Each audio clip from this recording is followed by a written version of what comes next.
그래서 여기 5장 1절에서 8절은 엄청난 사건이 일어난 거예요. 엄청난 사건. 근데 사람들이 그 당시에 자기 계모와 간통사건이 있었어요. 근데 교회에서 사람들이 그런가 보다 하고 그냥 있었던 거예요. 그리스도의 몸이 파괴된 거예요. 근데도 가만히 있었던 거예요. 사도 바울은 그 장소에 있지 않고 다른 지역에 있었는데도 이미 벌써 판단한 거예요. 그런 자를 내쫓아라, 그냥 빨리. 자, 죄가 성립되는 과정은요, 무언가 이렇게 사람을 얻은 삶으로 봐요. 보면은 마음속으로 이제 인지하는 거예요. 생각을 하는 거예요. 그러고 나서는 마음속에서 판단하는 거예요. 내가 실행으로 옮길 건가 말 건가. 그러다가 여기서 조금 단계가 넘어서 실행하는 쪽으로 기울어져 버리면은 그거는 이제 범행이에요, 바로. 그러나 성경에서는요, 마음속으로 받아 인지해가지고서 벌써 판단하고 실행으로 옮기기 시작할 때 이게 벌써 죄가 성립이 되는 거예요. 근데 구약에서는 이게 들통이 나지 않게 성립이 안 됐어요. 신약에서는 양심의 죄까지도 정결케 한다고 했어요. 구약의 동물의 피는 아무리 수백 마리, 수천 마리, 수만 마리 잡아서 각을 떠서 제단 밑에 피를 쏟고 번제로 태워 드리더라도 양심의 죄까지는 정결하게 할 방법이 없었어요. 그러나 신약에서 예수 그리스도의 피는 우리의 양심의 죄까지도 정결케 하는 능력이 있어요. 히브리서 9장 14절을 보겠습니다. 신약에 히브리서 9장 14절을 보겠습니다.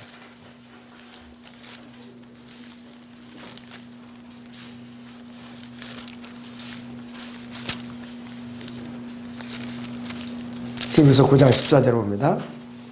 하물며 영원하신 성령을 통하여 흠없는 자신을 하나님께 드린 그리스도의 피가 어찌 죽은 행실에서 너희 양심을 정결케 하여 살아계신 하나님을 섬기게 하지 못하겠느냐 그랬어요.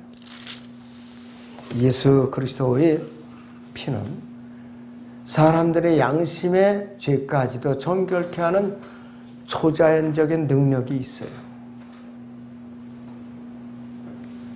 성경에서는 마음속으로 생각하고 인지하는 그 순간부터 죄로다가 인정을 하는 거예요.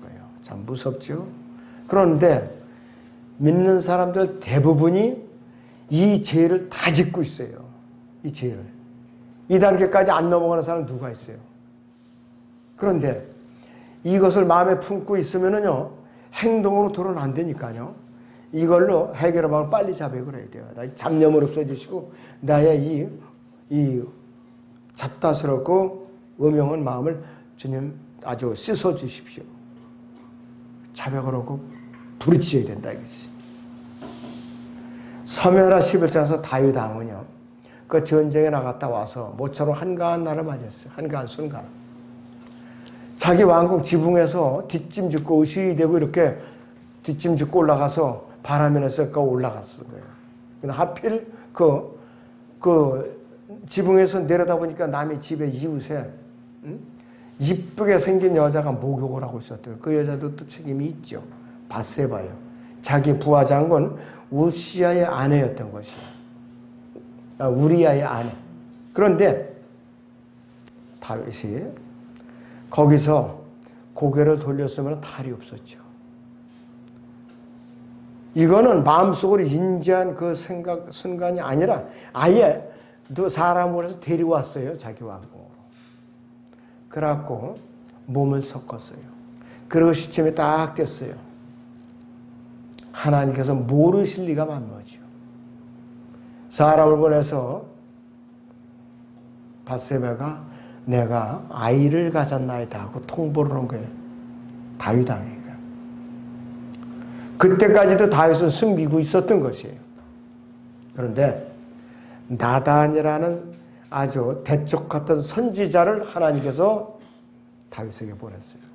99마리의 양의 비유 나오잖아요. 그 부자가 한 마리를 뺏어서 손님 대접을 하였다 하니까 다윗이 의기양양하니까 그런 괘씸한 녀석 같으니 내가 아주 그냥 요절을 내리라.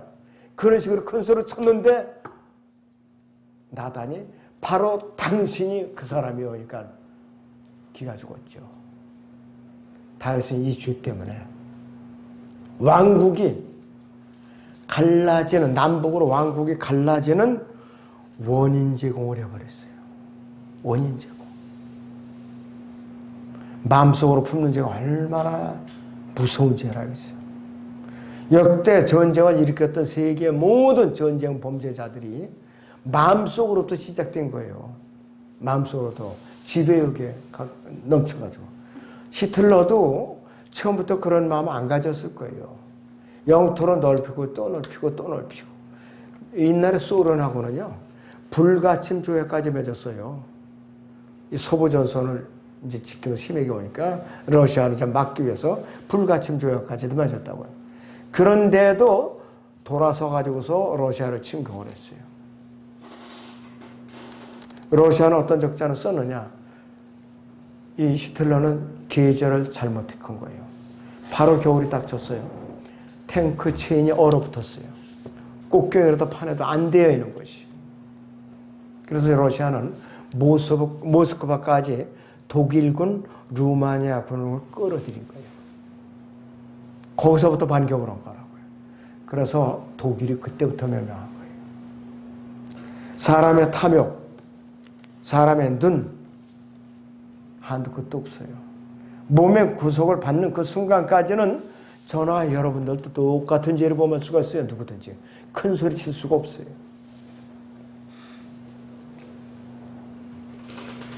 이스라엘 백성이 또 가나안 땅에 들어갈 때에 하나님께서는 너희들 거기에 함부로 그 물건을 갖다가 손에 쥐면 안 된다 경고를 했어요. 그러면 이스라엘이 패망한다 이거예요. 그런데 아이성을 공격을 할 때에 이스라엘이 전력이 훨씬 우세했어요. 조그만 왕국은 볼 거 있어요. 60만 대군이 몰려가는데. 그런데 아칸이고만 바빌론제 위투, 그 다음에 몇 가지 검은 보석, 자기 장막 안에다 땅을 파고 숨겨놨던 게 어떻게 하나님께서 찾아냈었느냐. 지파별로 제비를 뽑겨가지고 그 다음에 한 지파를 택해서 한 집안을 택해서 아칸의 집을 딱 집어내신 거예요. 아콜 골짜기 돌무더기를 이루어서 사형을 시켜버렸어요. 하나님께서. 그리고 나서 이스라엘이 승리했던 거예요. 하나님의 방법은 그래요. 인간의 방법은 참 잔인하신 하나님이다. 이럴지 몰라도 죄에 대해서는 눈 감아 주실 수가 없는 분이세요. 여호수아서 7장을 봅니다. 구약에 여호수아서 7장 10절에서 13절을 보겠습니다.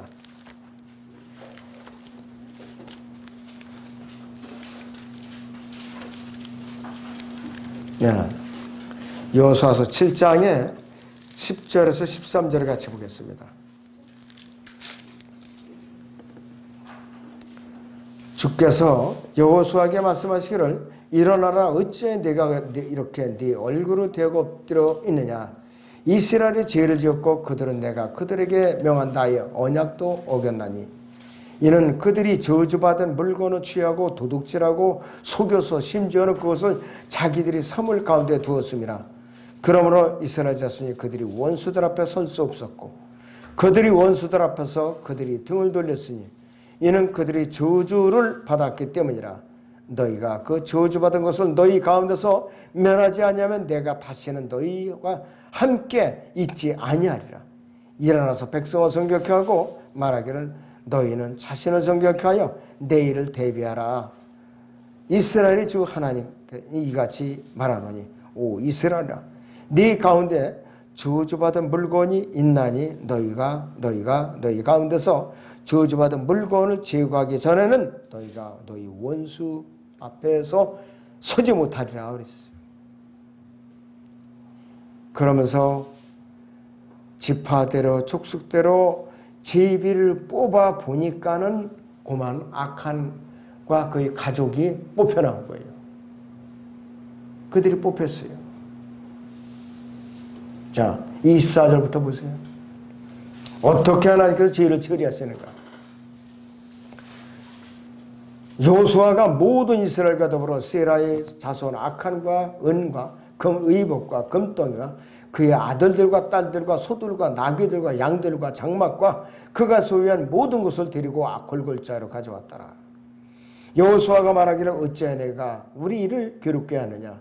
주께서 오늘 너를 괴롭게 하시리라 하고 모든 이스라엘이 그를 돌로 치고 또 그들을 돌로 친 후에 불로 태우니라. 그들이 그 위에 큰 돌무더기를 쌓았더니 오늘까지 있더라. 그리하여 주께서는 그의 분노의 열에서 돌이키시니라. 그러므로 그곳의 이름을 오늘까지 아콜 골짜기라 부르니라 그랬어요. 구약 시대나 이 교회 시대나 하나님께서는 죄를 엄격하게 무섭게 다루세요. 지금도 봐주시는 거냐.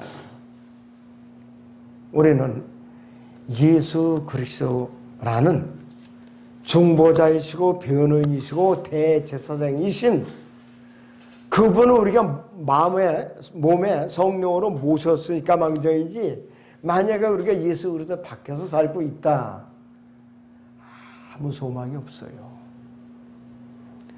우리는 지금도 죄 졌잖아요. 물론 남의 거 도둑질하면 물어줘야죠. 심한 경우 형무소도 가야 돼요. 그렇지만은 내가 영적으로 죄를 졌다, 빨리 주님의 이름으로 자백하고 돌이키면은 그분께서 다 처리해 주셔요. 근데 구약에서는 그게 안 통했어요. 반드시 제물을 들고 성막으로 가서 제사장에게 자기 죄를 갖다 고백하고, 제사장은 그 짐승의 머리 위에 안수를 해서 그 백성의 죄를 넘겨서, 그리고 각을 떠서 제단 밑에 피를 쏟고 번제로다가 그 향을 드리지 않으면 죄가 용서가 안 됐던 것이에요. 여러분들은 아주 참 편리한 시대에 살고 있어요. 교회 시대에 살고 있어요. 비싼 짐승 잡아다 드리지 않아도 돼요. 지금 예수님이 제물이세요. 지금. 그런데 그 예수님이 제물이신 예수님을 우리가 고의적으로 욕되게 하면은 징계를 받아요. 교회 안에서 한 사람의 성도가 죄를 지으면 교회 전체에 영향을 미쳐요. 교회 전체에 영향을 미친다 이것이. 자, 고린도전서 본문 다시 보죠. 1절부터 3절까지 봅니다. 고린도전서 5장 1절에서 3절까지 보겠습니다. 너희 가운데 음행이 있다는 것은 다 알려진 바로되, 즉 어떤 자가 자기 아버지의 아내를 취하였다는 것이니 그러한 음행은 이방인들 가운데도 없는 일이라. 그런데도 너희가 통곡하기는커녕 교만해져서 이런 행위를 한 자를 너희 가운데 쫓아내지 아니하는도다. 내가 참으로 몸으로 떠나 있으나 영으로는 함께 있어서 이런 행위를 한 그 자를 내가 마치 거기에 있는 것처럼 이미 판단하였느니라 그랬어요. 물론 이 사람도 교회에서 출교는 당했을지라도 나중에 참회하고 회중들 앞에서 간증을 하면서 다시 받아들여졌어요. 고린도후서에 나오잖아요, 그것이. 자, 그런데 교회가 끝까지 모른 척하고 그 사람 봐줬다.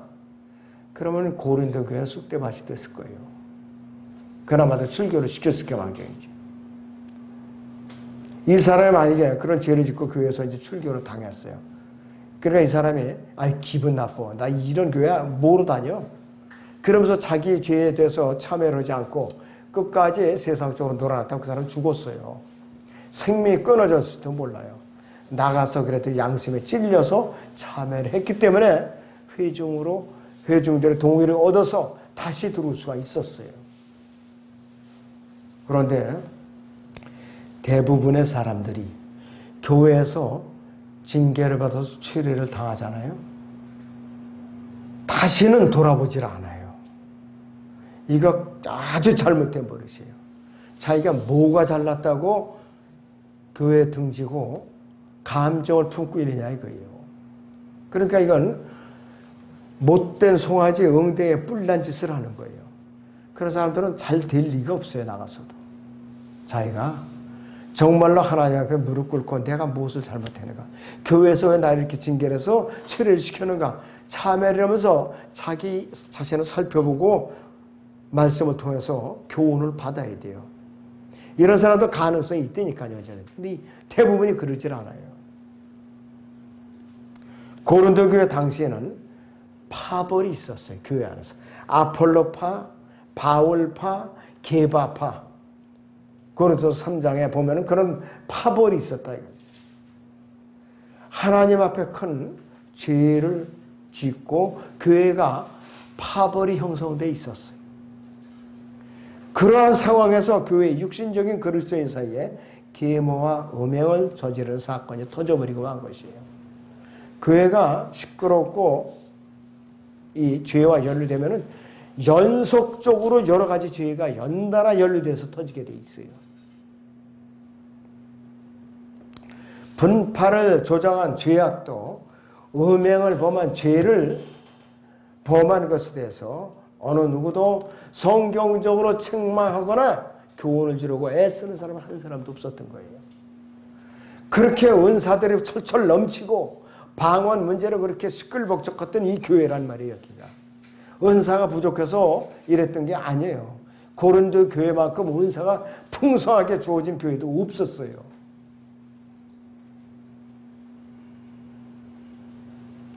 자, 여러분 이 고린도전서 6장 18절 봐요. 고린도전서 6장 18절을 보시죠. 자, 16절부터 보죠.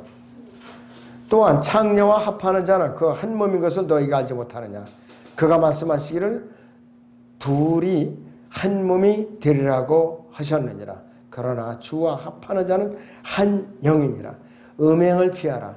사람이 범하는 죄마다 몸 밖에 있지만 음행하는 자는 자기 몸에 죄를 짓는 것이라 그랬어요. 가정을 가진 남녀가 서로 다른 외간 남녀와 관계를 가지면은 자기 몸에 죄를 지는 거라서 자기 몸에. 다른 죄들을 지으면 몸 밖에 있어요. 근데 음행죄는 자기 몸 안에다가 완전히 도장을 찍어버리는 아주 불결한 죄를 하겠어요. 하나님 앞에 부도덕하고 또 불결한 죄를 하겠어요. 우리 몸의 어느 한 부분도 소중한 것이 하찮은 것이 없어요. 하다못해 여러분도 손톱도 잘못 깊이 깎아버리면 아파요. 손톱조차도. 몸이 어느 한 부분이 아프면 다른 부분 전체가 다 같이 아파요. 통증을 느낀다 이것이요. 여러분들 문지방 넘어가다가 지금 문지방이 거의 없는 집들이지만은 발가락 같은 데 한번 이렇게 부딪혀봐요. 통증이 머리끝까지 오죠. 통증이. 아야 소리 하면서. 자, 그랬더니 교회 안에서 어느 지체가 죄를 짓고 숨겼다면은 그 죄가 점점 자라나가지고서 교회 전체를 갖다 완전히 말아먹어요. 너무나도 무서운 것이. 그리고 교회 분위기가 묵직해요. 아주 그냥. 이게 참 보통 문제가 아니에요. 자, 그래서 교회 안에 스며든 악은 철저하게 우리가 정결하게 제거를 해야 돼요. 철저하게. 본문 다시 보죠. 고린도서 5장 4절에서 5절을 봅니다. 5장 4절 5절을 보면은 우리 주 예수 그리스도의 이름으로 너희와 나의 영이 함께 모인 것은 우리 주 예수 그리스도의 능력으로 그러한 자를 사탄에게 넘겨주어 그 육신을 멸망케 하여도 그 영은 주 예수 그리스도의 날에 구원받게 하려는 것이라 그랬습니다. 사탄에게 넘겨줘서 육신이 멸망케 된다는 말은 생명이 끊어진다 이 소리예요. 생명이 끊어진다 이 소리예요. 사탄에게 넘겨준다는 그 말은. 그리고 주 예수 그리스도의 날에 구원받게 하려 함이라 그랬어요. 주 예수 그리스도의 날이라고 그랬어. 이 기간이 언제까지냐면 그리스도의 심판석 플러스 어린 양의 혼식 플러스 예수 그리스도의 지상 재림까지 그 기간, 이것이 그리스도의 날이에요. 바로. 이것은 밑에서는 대환란 기간하고 일치합니다. 대환란 기간.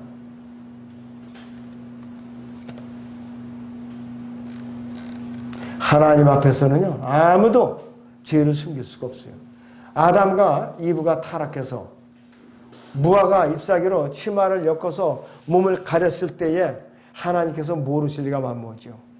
햇빛이 내리 쨍쨍치니까 말라서 오그라지니까 발굽어서 도로 드러나는 것이에요. 그러니까 손바닥으로 하늘을 가린다. 이 말이 그것이 참 의미 있는 말이에요. 여러분 어떻게 하늘을 가려요? 어?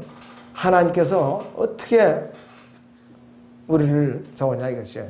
요나가 니느웨로 하나님의 명령을 받고 떠나다가 가기가 싫어서 배에 밑창에 가서 침에 딱 뛰고 잠을 자고 있었을 때에 하나님께서 제비 뽑아서 끄집어내고 바다에다 던져버리셨잖아요.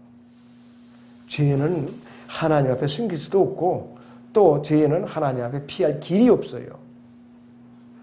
죄가 너희를 찾아내는 것은 죄가. 민수기 32장을 보겠습니다.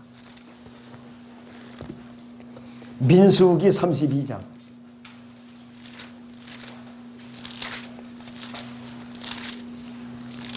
네, 23절 보세요. 거기. 그러나 만일 너희가 그렇게 하지 아니하면 보라 너희는 주를 거역하여 죄를 지은 것이 반드시 너희 죄가 너희를 찾아낼 것임을 알라 그랬어요.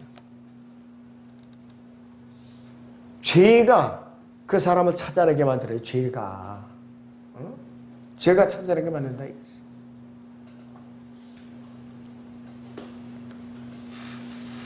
그래서 이 악한이 죄를 지었을 때 아까 제비를 뽑혔었다고 그랬죠. 제비. 여호수아서 7장을 다시 봅니다.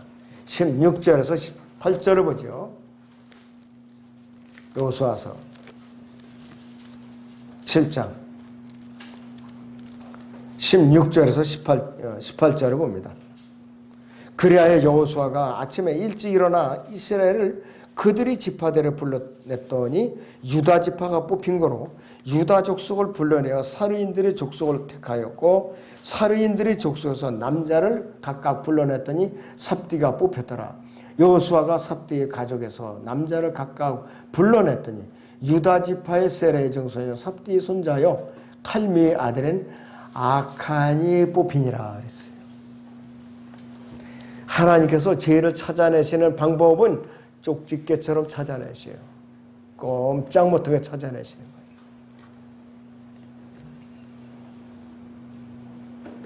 교회 안의 죄악은 그래서 철저하게 미리미리 찾아내서 교회를 시켜야 돼요.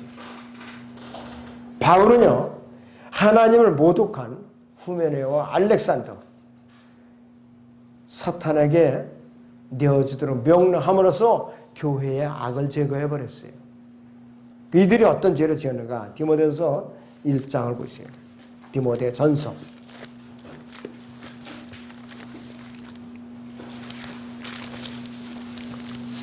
거기 보시면은 이렇게 말씀하고 있어요. 1장 19절에서 20절을 보죠. 믿음과 선한 양심을 붙들라. 어떤 사람들은 믿음에 대한 선한 양심을 내던짐으로 파선하여 그들 가운데 후메네오가 알렉산더가 있는데 내가 그들을 사탄에게 내어준 것은 그들로 하나님을 모독하지 못하도록 배우게 하려는 것이라 그랬습니다. 이들은 너무나도 사악한 죄를 지은 것이에요. 너무나도 사악한 죄를 졌어요. 이들은 부활이 이미 지나갔다. 이렇게 아주 나쁜 교리를 갖다가 교회 안에 퍼뜨린 것이. 그럼 부활이 지나갔으면 이 사람들은 무슨 소망이 있어요? 부활이 지나갔다면 왜 예수님을 믿느냐고. 이스라엘 백성은 하나님께서 명령하신 대로 죄를 지은 악한의 가족을 그 가축과 장막조차도 전부 돌로 쳐서 불로 태운 이후에야 아이성을 공격해서 승리할 수가 있었어요.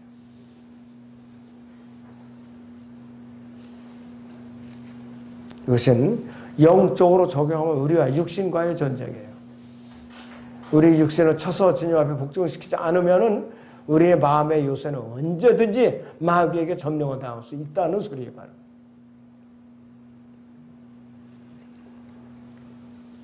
그렇기 때문에 우리는 언제든지 주님 앞에 매 순간마다 내가 과연 주님 편에 서 있는가, 마귀의 편에 서 있는가, 세상에 발을 담그고 있는가, 말로만 셋째 하늘에 내가 소망을 두고 있다, 이렇게 말로만 나불거리지 않는가 잘 분별해야 돼요.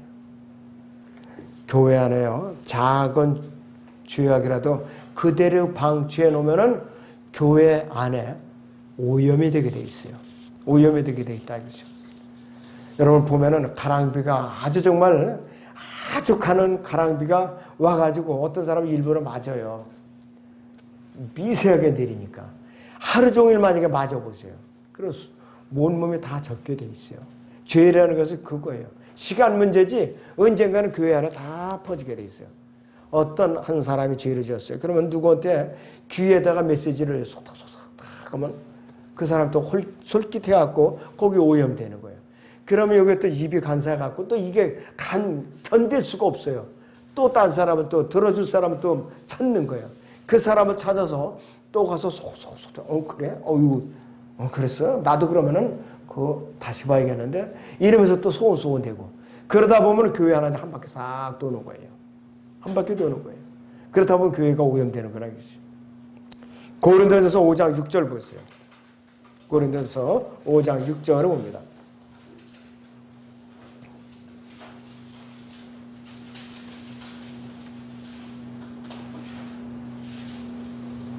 너희의 자랑하는 것이 좋지 아니하도다. 너희는 적은 누리기 온 반죽을 부풀게 하는 것인 줄 알지 못하느냐. 그전에는 저는 어렸을 때 빵을 만들 때 시골에서 이스트를 갖다 조금 부어요. 반죽이 그냥 이만큼 불어난다고요. 반죽이. 납작하고만 했던 것이. 그와 마찬가지로 죄도 처음에는 미세하게 적어서 보일까 말까 사람들은 분별이 안 돼요, 영적으로. 근데 이것이 죄가 부풀어버리면은 교회가 점령을 당하는 것이에요. 바로. 한 사람의 죄가 교회 전체를 물들게 한다 이것이에요. 적은 누리기 온 반죽을 부풀게 이제 하느니라고 하는 것은 말 그대로 이 적은 사소한 죄가 부풀어 가지고서 교회 전체가 죄덩어리가 된다 이것이. 자, 그러니까 교회가 그때부터는 여러 지체들이 고통을 받기 시작을 해요. 고통을 받기 시작하는데 왜? 뭐 한 몸으로 연결되어 있으니까. 고린도 전서 12장 26절을 봅니다. 고린도 전서 12장 26절을 봅니다. 고린도서 12장 26절. 만일 한 지체가 고통을 받으면 모든 지체가 그와 함께 고통을 받으며 만일 한 지체가 영광을 얻으면 모든 지체가 함께 기뻐하느니라 했어요. 이제 너희는 그리스도의 몸이요 개별적으로는 그 지체들이라고 했어요.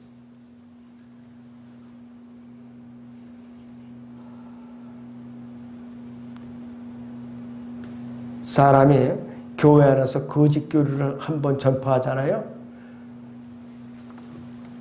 몸의 헌대처럼 종창처럼 순식간에 쫙 퍼져나간다 이것이. 순식간에 퍼져나가는 것이. 아까 그 알렉산더 그 후메네오 사탄에게 내어주라 그랬죠. 그런데 고리오 디모데후서 2장을 잠깐 보세요. 어떤 일이 생겼는가.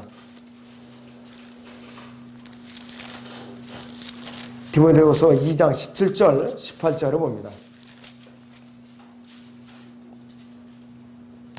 그들이 많은 종창처럼 퍼져나갈 것이요 그들 가운데는 후메네오와 필레토가 있느니라. 그들은 진리에 관해서는 정도를 벗어나서 부활이 이미 이루어졌다고 말하여 어떤 사람들이 믿음을 뒤엎고 있느니라. 거예요. 믿음을 아예 뒤엎어버리는 거예요. 완전히. 흔드는 정도가 아니에요. 완전히. 교회 안에 은근하게 스며든 것을 그들의 방치해 두면은 종창처럼 번져나가기 때문에 성경적으로 권면을 해도 몇 번 권면을 해도 불순종해요. 회중 앞에서 권면해도 불순종하면은 그때는 참여해서 뉘우칠 때까지 출교시키는 거예요.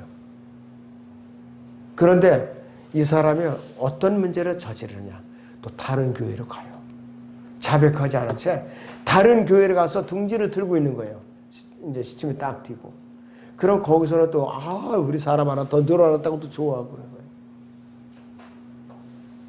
이게 더 큰 문제예요. 이 교회에서 죄 짓고 다른 교회 가서 피신하고 앉아 있는 거.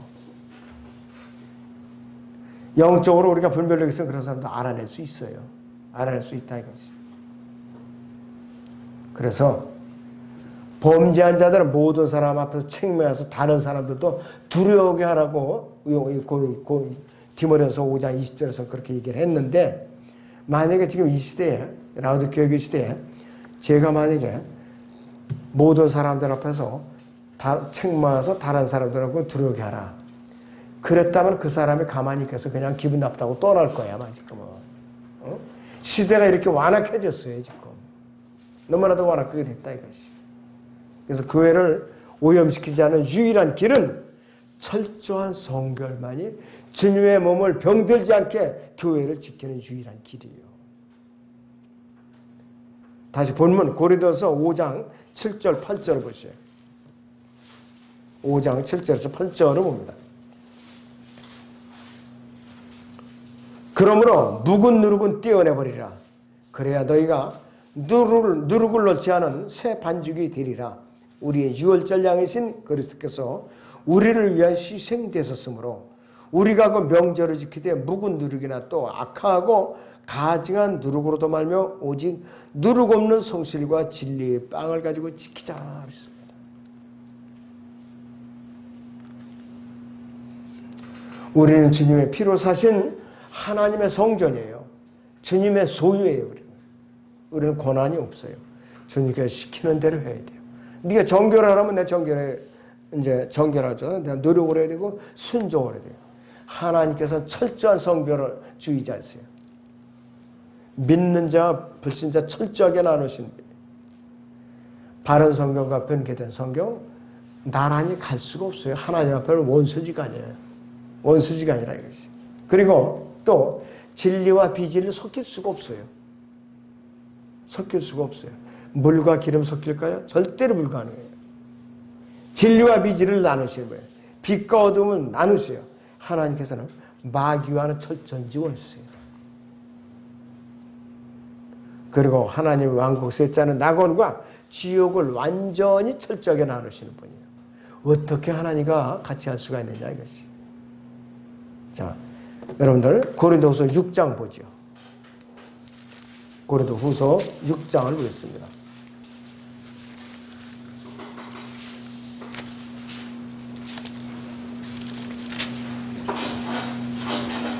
14절부터 믿지 않는 자들과 몽해를 같이 매지 말라. 의가 불의와 어찌 관계를 맺으며 빛이 어두움과 어찌 사귀하느냐. 그리스도가 벨레알과 어찌 조화를 이루며 또한 믿는 자가 믿지 않는 자와 어떤 부분을 같이 하겠느냐. 하나님의 성전과 우상들이 어찌 되겠느냐. 이는 너희가 살아계신 하나님의 성전임이라 그랬어. 하나님께서 말씀하시기를 내가 그들 가운데서 살 것이며 그들 가운데서 다닐 것이며 나는 그들이 하나님이 되고 그들은 나의 백성이 되리라 그랬어요. 믿는 자와 불신자가 사업상 사회에서 사업상 먹고 사는 데는 그렇게 이제 업무 협의하고 호흡을 같이 할 수가 있지만은 믿음 안에서는 불가능하다는 말씀이에요. 절대로 불가능해요. 거듭난 사람하고 거듭나지 않은 사람 영적인 대화 통하지 않아요. 특히 로마 카톨릭하고 절대로 통할 수가 없어요. 구원 받는 조차도 교리에 의해서 구원을 받는다 그랬어요. 이 로마서 6장 17절에 18절에 말씀해요. 교리의 본을 마음으로 믿어 이르고 구원에 이른다고 그랬어요. 하나님께서는 구원받은 성도들에게 내가 거룩하니 너희도 거룩하라 이렇게 명령을 하신 분이에요. 그리스도인이 범죄하면요, 죄를 지으면 구원의 기쁨이 없어요. 구원의 기쁨이 없다 이것이요. 그리고 하나님 앞에 간증이 없어요. 간증할 게 뭐가 있어요. 그리고 질병을 안고 와요. 질병을 갖게 돼 있어요. 또 왕관 오리를 받을 수가 없어요. 이 지상 왕국에서 유업이 없어요. 또 유업. 심한 경우에는 자신의 목숨을 잃을 수가 있어요. 자, 우리 그리스도인은요, 혼은 구원을 받았기 때문에 잃어버릴 수가 없어요. 그러함에도 불구하고 범죄하면은 하나님 앞에 상급과 유업을 몽땅 다 잃어버릴 수가 있어요. 그리고 그리스도인은 마찬가지로 생명을 잃을 수가 있어요. 고린도서 11장에서 주의 만찬 때 태도가 불량했던 사람들 있죠. 부정한 마음으로 나왔던 사람들 중에 그리스도 안에서 토로는 잠들고 그랬어요. 상당수가 병들고 토로는 잠들었느니라 그랬어요. 이 바울이 점잖은 말로 표현하려고 애를 쓴 거예요. 그게 벌 받아서 죽었다, 징계 받아서 죽었다 이렇게 하고 이제 쓰고 싶었던 거예요. 그게 상당수가 병들었고 도로는 잠들었니라 그런 거예요. 잠들다는 게 뭐냐? 징계 받아서 죽었다, 목숨이 끊어졌다 이 소리예요, 바로. 그런데도 불구하고 그의 혼은 잃어버릴 수가 없다. 그거라 이것이에요. 자, 사도 바울은 이 시대에 우리에게 어떻게 명령하고 있느냐? 우리에게 대해서 데살로니가전서 5장 보죠. 23절. 데살로니가전서 5장 23절을 보겠습니다.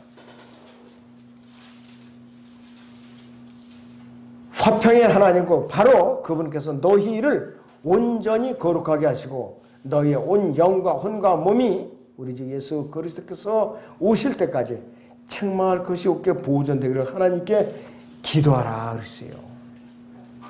기도로 깨어 있어야 돼요. 그렇지 않으면 몸은 영이 오염된다 이것이에요. 아무쪼록 여러분들이 과연 나 자신은 물론이고 교회를 병들게 하고 분열시키는 원인 개인에서부터 비롯된다는 거 여러분들이 마음에 깊이 새겨두겠습니다. 기도합니다.